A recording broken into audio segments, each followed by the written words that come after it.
कोकणात रत्नागिरी शहर परिसरातील युवतीच्या खून प्रकरणात अटक केलेला आरोपी दुर्वास पाटील याने आणखी 2 हत्या केल्याचं पोलीस तपासात समोर आलं. प्रेयसी भक्तीचा खून केला त्यावेळी ती गरोदर होती, त्यामुळे तिच्या गर्भातील बाळाचाही मृत्यू झाला. तर तिच्या आधी आणखी दोघांना त्यांनी संपवलं होतं. हे सगळे खून दुर्वासच्या वडिलांच्या नावे असलेले सायली बारशी संबंधित असल्याचंही स्पष्ट झालं. दुर्वास आणि त्याचे साथीदार सध्या पोलीस कोठडीत आहेत. भक्तीच्या खून प्रकरणाचा तपास सुरू असताना दुर्वास पाटील याने आधीही 2 खून केल्याचं समोर आलं.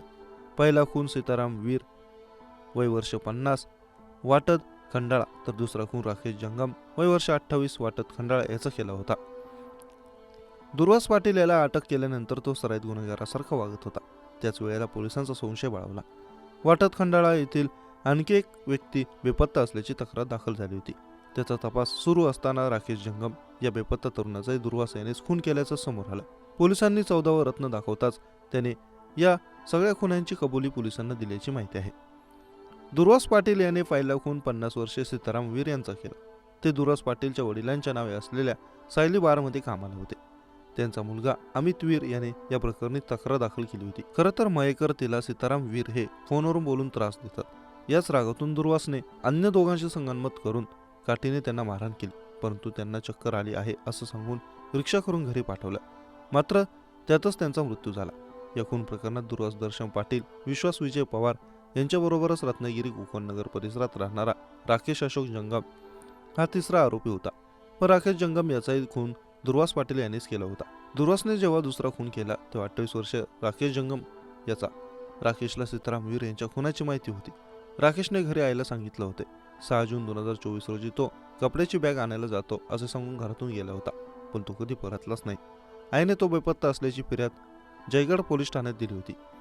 राकेशला आपण कोल्हापूरला जाऊया असा खोटा बहाणा करून दुर्वास पाटील आणि निलेश भिंगारडे यांनी आंबा घाटात नेऊन खून केला आणि त्याचा मृतदेह टाकून दिला. 1 वर्षभर बेपत्ता राहिल्याने दुर्वास निर्धास्त झाला होता. दुर्वासने तिसरा खून केला 26 वर्षीय मैत्रीण भक्ती मयेकरीचा. दुर्वासच्या डोक्यात भक्तीला जीवे मारण्याचा कट सायली बारमध्येच रचला. आंबाघाट हे निर्जन स्थळ असल्याने या ठिकाणी मृतदेह टाकल्यास सापडणार नाही अशी त्याला खात्री होती. त्याचप्रमाणे बारवर असलेल्या रूममध्ये केबलने गळा ओढून भक्तीचा खून केला. पूर्व नष्ट करण्याच्या हेतूने तिचाही मृतदेह आंबाघाटात रात्रीच्या वेळी फेकून दिला.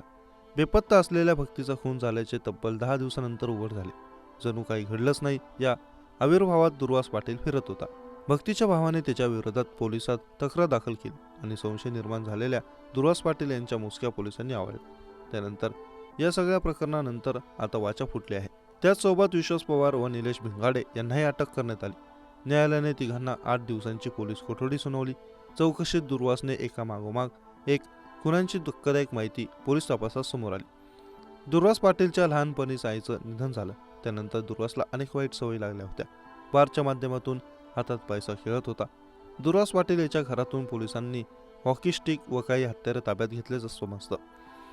या सगळ्या प्रकरणात अधिक तपास जिल्हा पोलीस अधीक्षक नितीन बगाटे, अप्पर जिल्हा पोलीस अधीक्षक बाबूराव महामुनी यांच्या मार्गदर्शनाखाली रत्नागिरी शहर पोलीस निरीक्षक विवेक पाटील करत आहेत.